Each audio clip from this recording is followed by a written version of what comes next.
Paris Olympic के खत्म होने के बाद एक क्षण को ये लगा कि खेलों की खबरों में अकाल पड़ गया है, लेकिन ऐसा नहीं है। जी हाँ, बिल्कुल ऐसा नहीं है। ओलंपिक खत्म होने के बाद पेरिस में शुरू हुए पैरालंपिक में भारतीय खिलाड़ियों ने कमाल करके दिखा दिया है। निशानेबाज अवनी लेखरा ने R2 women's 10 metre air rifle SH1 competition में बीते दिन गोल्ड मेडल अपने नाम किया। ये उपलब्धि उन्होंने पेरिस पैरालंपिक 2024 में एक अहम रिकॉर्ड के साथ दर्ज की है। इसी इवेंट में निशानेबाज मोना अग्रवाल ने ब्रॉन्ज मेडल अपने नाम किया है।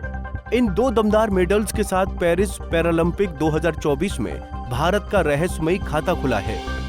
बात सबसे पहले अवनी लेखरा की कर लेते हैं। अवनी ने टोक्यो पैरालंपिक में 249.6 का स्कोर बना पैरालंपिक रिकॉर्ड बनाया था। इस बार उन्होंने 249.7 का रिकॉर्ड बनाया और अपने ही पैरालंपिक रिकॉर्ड को तोड़ दिया। It was a very close final and there were very less gap between first, second, third, I guess all of the positions. But I was just focusing on, my shot process and not thinking about the results. So I'm happy that, I concentrated on my process and was able to win. I'm just happy that the Indian national anthem was the first national anthem that got played in the arena this time too. And I have 2 more matches to go, so I'm just focusing to win more medals for the country.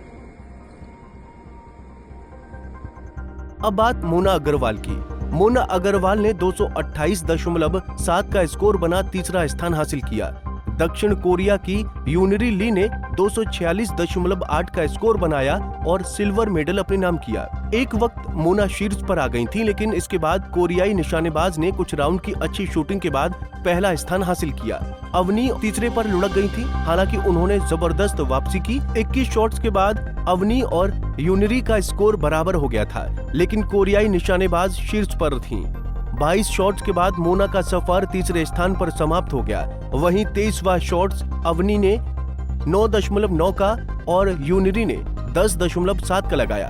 24वें और आखिरी shot में अवनी ने 10.5 का score बनाया, जबकि unary ने 6.8 का score बनाया। इस तरह अवनी ने गोल्ड मेडल अपने नाम किया। तो चलिए अब आपको बताने की कोशिश करते हैं कि ओलंपिक गेम्स से पैरालंपिक गेम्स कैसे और कितने अलग होते हैं और क्या होता है। क्या होते हैं पैरालंपिक गेम्स? पैरालंपिक गेम्स एक अंतर्राष्ट्रीय बहुखेल आयोजन है, जिसमें शारीरिक रूप से अक्षम एथलीट भाग लेते हैं। ये आयोजन ओलंपिक खेलों के समान है, लेकिन इसमें खिलाड़ियों को उनकी शारीरिक क्षमताओं के आधार पर विभिन्न श्रेणियों में बांटा जाता है। पैरालंपिक खेलों में विभिन्न प्रकार की प्रतियोगिताएं होती हैं, जैसे कि ट्रैक और फील्ड, स्विमिंग, व्हीलचेयर, बास्केटबॉल और कई अन्य। पैरालंपिक खेलों का उद्देश्य अक्षम एथलीटों को अपनी क्षमताओं को दिखाने और अपने लक्ष्यों को प्राप्त करने का अवसर प्रदान करना है। ये आयोजन खेलों के माध्यम से समावेश और समर्थन को बढ़ावा देता है। पैरालंपिक गेम्स की शुरुआत 1960 में रोम, इटली में हुई थी। उस समय इसमें केवल 8 देशों के 400 एथलीटों ने भाग लिया था, लेकिन समय के साथ साथ पैरालंपिक खेलों में भाग लेने वाले देशों और एथलीटों की संख्या में काफी वृद्धि हुई है। आज पैरालंपिक खेल विश्व स्तर पर आयोजित किए जाते हैं और इसमें हजारों एथलीट भाग लेते हैं। पैरालंपिक खेलों की शुरुआत डॉक्टर जूड रॉबर्ट्स गविल्स द्वारा की गई थी, जो एक ब्रिटिश डॉक्टर थे, जिन्होंने द्वितीय विश्व युद्ध के दौरान घायल सैनिकों का इलाज किया था। उन्होंने महसूस किया कि खेल और व्यायाम घायल सैनिकों के लिए एक महत्वपूर्ण भूमिका निभा सकते हैं और उन्होंने पहले पैरालंपिक खेलों का आयोजन किया। फिलहाल एक बार फिर बात अभी के पेरिस ओलंपिक गेम्स 2024 की ही कर लेते हैं। अवनी लेखरा इस इवेंट को मिलाकर 3 मेडल जीतने वाली पहली भारतीय महिला निशानेबाज बन गई हैं। इस वजह से प्रशंसक उनकी जमकर तारीफ कर रहे हैं। सोशल मीडिया पर मोना अग्रवाल को भी खूब शुभकामनाओं से नवाजा जा रहा है। इसके साथ में ही मनीष नरवाल को टोक्यो में गोल्ड मेडल जीतने के बाद इस पेरिस पैरालंपिक इवेंट में पुरुषों की 10 मीटर एयर राइफल शूटिंग में सिल्वर मेडल हासिल करने पर बहुत बहुत बधाई दी जा रही है।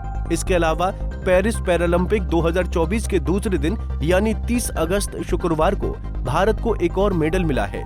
प्रीति पाल ने महिलाओं की 100 मीटर T35 रेस में ब्रॉन्ज मेडल जीता है।